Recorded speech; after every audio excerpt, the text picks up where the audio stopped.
السلام علیکم ورحمۃ اللہ وبرکاتہ نحمده ونصلی علی رسولہ الکریم اما بعد۔ آج کا سبق سن لیجئے۔ آج کے سبق کی سرخی ہے حضور صلی اللہ علیہ وسلم کی سیرت، پارٹ نمبر 51۔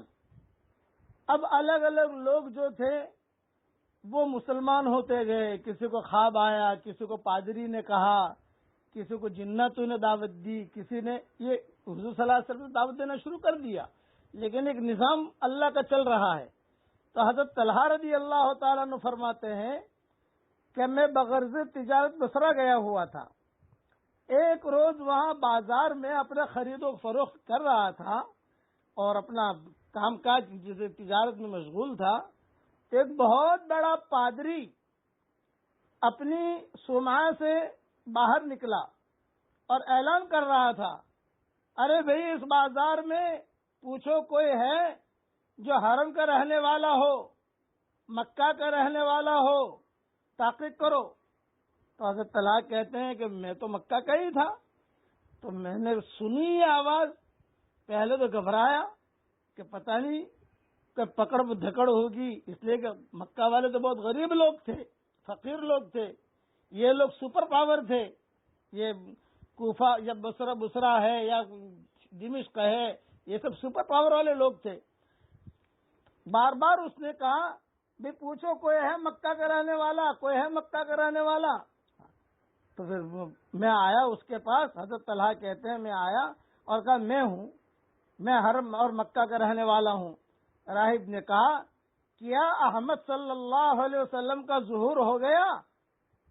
میں نے کہا بھی مجھے تو کچھ پتا نہیں، میں تو یہاں سفر میں ہوں۔ کون احمد؟ مجھے پتا ہی نہیں تھا۔ تو میں نے پوچھا کون احمد؟ تو راہب نے کہا عبداللہ ابن عبد المطلب کے بیٹے۔ میں نے کہا مجھے کچھ پتا نہیں۔ تو راہب نے زور سے کہا یہ مہینہ ان کے ظہور کا ہے، یہ مہینہ ان کو نبوت ملنے کا ہے، حرم مکہ میں یہ مہینہ ان کو نبوت ملے گی، بس حرم مکہ میں وہ ظاہر ہوں گے، ایک پتھریلی اور نخلستانی زمین کی طرف ہجرت کریں گے، مکہ میں رہیں گے، مکہ والے ستائیں گے تو مکہ والوں کو چھوڑ کر یہ مدینہ منورہ چلے جائیں گے۔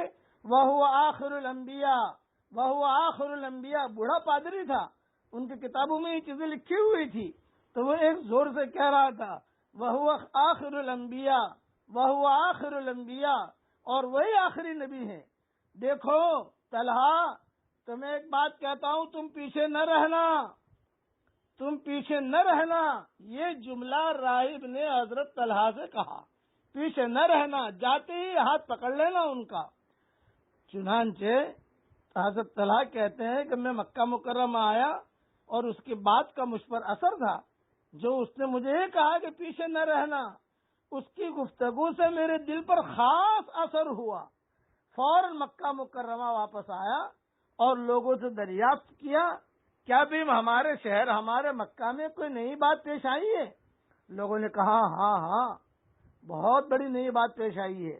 کہ کیا ہے؟ یہ کہا محمد امین صلی اللہ علیہ وسلم نے نبوت کا دعویٰ کیا ہے، اور ابن ابی قحافہ کا بیٹا یعنی ابو بکر ان کے ساتھ گئے ہیں۔ اوہو، ابو بکر تو بہت بڑا آدمی ہے۔ ابو بکر اگر اس لیے حضرت ابو بکر کا ایک مقام تھا حجاز میں، خوابوں کی تعبیر بہت دیتے تھے حضرت ابو بکر، لڑائی وغیرہ جو ہوتی تھی تو آپس میں فیصلے بھی کرواتے تھے، اور جگ چچا بھی تھے، جگ ماموں بھی تھے، جگ بھائی بھی تھے، اور سارے کے سارے ان کو پسند کرتے تھے ابو بکر کو۔ کہا کہ ابو ابن ابی قحافہ، ابو قحافہ کے بیٹے ابو بکر ان کے ساتھ گئے ہیں۔ میں فوراً ابو بکر کے پاس پہنچا اور میں نے کہا کہ ابو بکر کیا معاملہ ہے؟ تو صدیق اکبر رضی اللہ تعالی عنہ نے مجھے کہا کہ اس طریقے سے اللہ نے نبوت دی ہے، اور اب میں بھی مسلمان ہو گیا ہوں، خدیجہ بھی مسلمان ہو گئی ہے، علی بھی مسلمان ہو گئے ہیں، زید ابن حارثہ بھی مسلمان ہو گئے ہیں، فلاں بھی مسلمان ہو گیا ہے، تو تم بھی مسلمان ہو جاؤ۔ تو حضرت طلحہ نے کہا بھی میں کیسے جاؤں ان کے پاس؟ یعنی کوئی جانے کے لیے کوئی بات ہونی چاہیے۔ تو ابو بکر نے کہا کہ نہیں تم گھبراؤ مت، میں لے کے جاتا ہوں تمہیں۔ چنانچہ حضرت ابو بکر رضی اللہ تعالی عنہ مجھ کو یعنی حضرت طلحہ کو حضور صلی اللہ علیہ وسلم کی خدمت میں لے کر حاضر ہوئے، اور حاضر ہو کر حضور نے کہا کہ دیکھو تم کلمہ پڑھ لو، کامیاب ہو جاؤ گے۔ چنانچہ میں نے وہی کلمہ پڑھا اور آپ سے پورے راہب کا سارا قصہ میں نے بیان کیا۔ یہ تو طلحہ کہتے ہیں حضور صلی اللہ علیہ وسلم دھیان سے سنتے رہے راہب کا قصہ کہ دیکھو اللہ نے تیری ہدایت کا ذریعہ کیسا بنایا۔ بس اگلی تفصیل کل بیان کروں گا انشاءاللہ۔ اب میں جو پڑھا رہا ہوں وہ پڑھ لیجئے میرے ساتھ۔ اے اللہ، تیرے حقوق ہم نے ضائع کیے ہیں، اور تیرے بندے اور بندیوں کے حقوق ہم نے ضائع کیے ہیں۔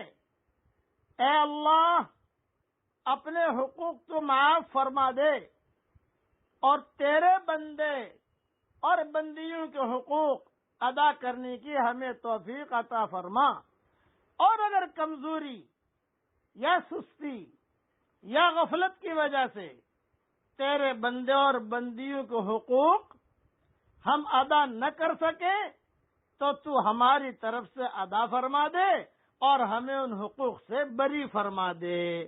آمین آمین۔ وآخر دعوانا الحمدللہ رب العالمین۔